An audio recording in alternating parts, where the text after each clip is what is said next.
And that is if the thick black smoke is coming back up. After a short while ago, you saw from Larry Hoff's vantage point that smoke seemed to be clearing, and now it seems to be increasing once again. Fires still burning in the World Trade Center complex. Mary Murphy is with us right now, and Mary, you understand you have...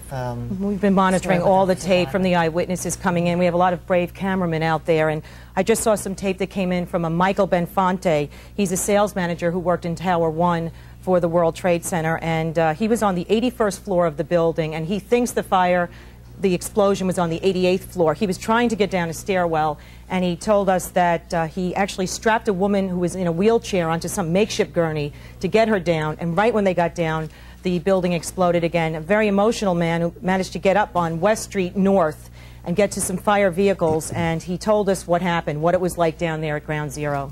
The whole Marriott is caved in, and there's dust and debris all over the place. And I was thinking of going back to try and find people for my office, but it was chaos. So John's like, "Let's go."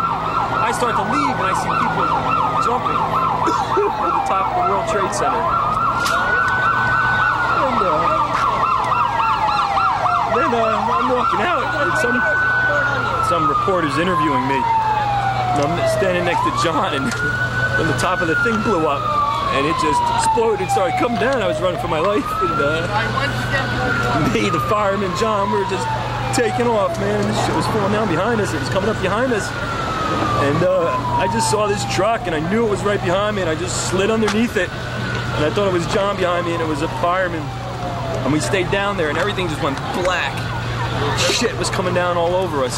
This last explosion, and everybody's screaming for help, and I'm just underneath there, and I'm tired and breathing in a lot of smoke, just black, and it's just pitch black. I mean, you couldn't see a thing, and it took like a couple of minutes, at least 5 minutes, to subside, and then all of a sudden it started subsiding, and the fireman was on my back, and he's like, "You're all right, just stay down." And that was Michael Benfonte, a sales manager who works on the 81st floor of the Twin Towers, the one-time Twin Towers now, and he managed to get north on West Street and get to some emergency help. He was covered in soot. I saw his shoes, his whole outfit, his suit was covered. He had a friend with him that he kept referring to. The two of them got out together. He said he doesn't know what happened to the woman in the wheelchair, that he got down to the bottom floor because the second explosion came right away, and if you didn't move out fast enough, you don't know if you got buried in any debris. He doesn't know also what happened to a cameraman who was interviewing him right at that moment that the second explosion, the second plane hit.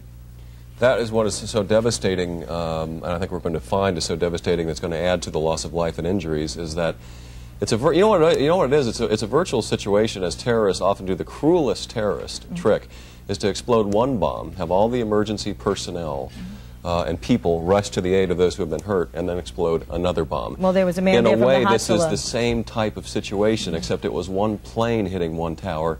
People rushed to the site, including, you're mentioning cameramen, journalists, emergency personnel, firemen, and then the second plane came in and hit the second tower. And there was an emergency worker there from Hatzalah, the Jewish ambulance service that's primarily based in Brooklyn and Manhattan, and he said, now you know what they go through in Israel, because that's what happens. You'll have one bomb go off, say, in a pizza parlor, and then as the